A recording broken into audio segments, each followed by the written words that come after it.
In this video, we're going to talk about Porter's generic strategies. And when we say the word strategy, I mean, there are a lot of different things that can mean, but what we're really talking about is how a business intends to compete. So, how a business intends to compete. How are they going to outperform their competitors? What is it that they're going to do better than anybody else that's going to allow them to have an advantage over their competitors? So let's think about this. So we've got some different methods that firms can do this, and one is cost. So what a firm can do is essentially say, okay, we are going to make the cheapest product that we possibly can, and buy our product because it's the cheapest. So buy our product. It's just the lowest price. That's really the only thing we're saying.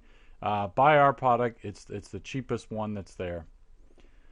So now there's a few issues with this. So if you just say, okay, well we're gonna be the cost leader and we're gonna have the cheapest product out there. Okay, well cost is something that might be copied. What if somebody comes along and says, okay, well, I'm going to actually be the low cost provider. Well, then what is your advantage? Well, your advantage disappears basically overnight. So when you think about something like, think about Kmart. So in the 1980s, Kmart was low cost. But then what happened? Well, Walmart came along, and Walmart was an even lower cost. Walmart didn't have to run promotions and stuff like Kmart did on the weekends, and Walmart was everyday low prices, and they had a lower cost than Kmart. So what happened to Kmart? Well, there's still a few of them around, but they're basically done.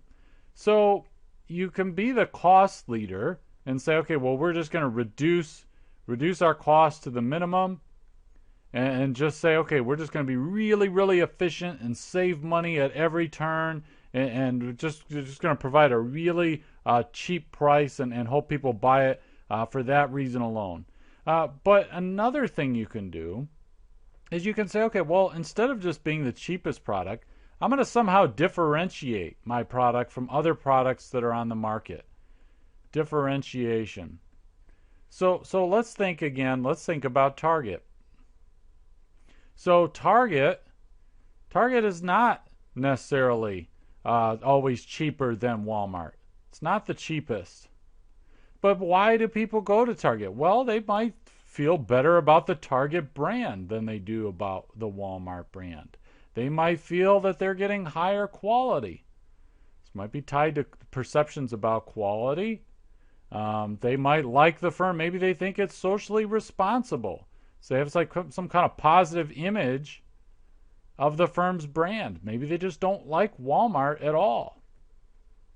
So somehow Target has differentiated itself from Walmart, and so now what Target can do is Target doesn't have to be the lowest price because Target has raised its customers' willingness to pay. Raise the willingness to pay. So for Walmart, maybe a T-shirt. Let's take a T-shirt at Walmart. So you got a T-shirt. Maybe it's $10, and that's the cheapest T-shirt you can get. But at Target, maybe a T-shirt is $12. And so why would people? What happens to that extra $2? Why would people pay that extra $2? Well, they're willing to pay. Not everybody necessarily. I mean, that's why there's still people going to Walmart.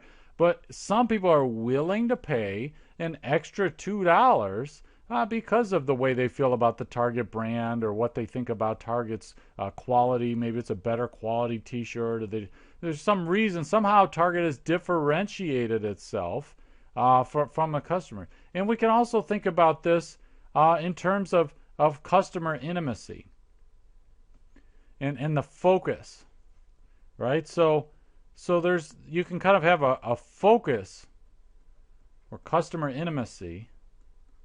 And focus is you say, okay, well, we're really going to drill down on a tiny group, some kind of subgroup within all the people that go to retail shops. We're going to have some really tiny focused group. Now it's hard to think of with large retailers But if we think of maybe the computer industry, so let's think of computers for a moment here, and let's apply these strategies to the computer industry. We're talking about PCs. So when we think of cost and who's the cost leader, well, there's a lot of firms competing on cost, but one is Acer. When you think of Acer, whenever I go to the store, Acer's always seemed to be the cheapest personal computer. So Acer is just saying, okay, look, we're just going to be the cheapest. That's what we're doing here. In terms of differentiation, however, you might think of something like Apple. So Apple is not trying to be the cheapest. They don't want to be the cost leader. That's not the goal for Apple. Apple wants to differentiate itself from Acer. They're going to offer all these other things that Acer doesn't offer, and they're going to try and raise your willingness to pay. They'll hope that you'll pay more for their computer. They're not the cost leader. They're going to offer something differentiated. But when we think of like customer intimacy or focus, now we can think of something like maybe Dell. So Dell is not necessarily going to try and raise your willingness to pay or something. What Dell is doing is say, let's focus on a really small subsample of people who are people. So we look at the whole market. Well, there's this tiny section in the market, maybe it's not so tiny, but it's a subsample of the market of people who really want to be able to kind of have some input on designing their own computer in terms of what features they have. So they say, okay, well, we're gonna offer you tremendous customizability, and that customizability in terms of you can pick the features that you get in the computer. You can't necessarily do that with all types of computers. You go to Walmart and you see an Acer on the shelf, well, you can pick among the Acers, but you can't sit there and customize necessarily. But with Dell, they say, okay, well, there's this small group that really wants to be able to do that, and we're going to offer them that customizability. But in so doing, when they go to the Dell website and they enter in information about that customizability and about what they want, then we're going to learn. We're going to learn things. Dell is going to learn about its customers. It's going to learn more about this little subsample here. And then when it learns more, it can better position future products that you might get an email about something that they say, oh, you know what? We saw that you customize your computer. You like this. What about this new thing? And Dell can continue because it knows its customers better than anybody else.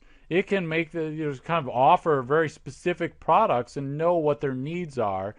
So they've kind of, you've got, they're not necessarily competing on cost or trying to differentiate themselves, but they kind of know their customer base better than anyone else in the industry.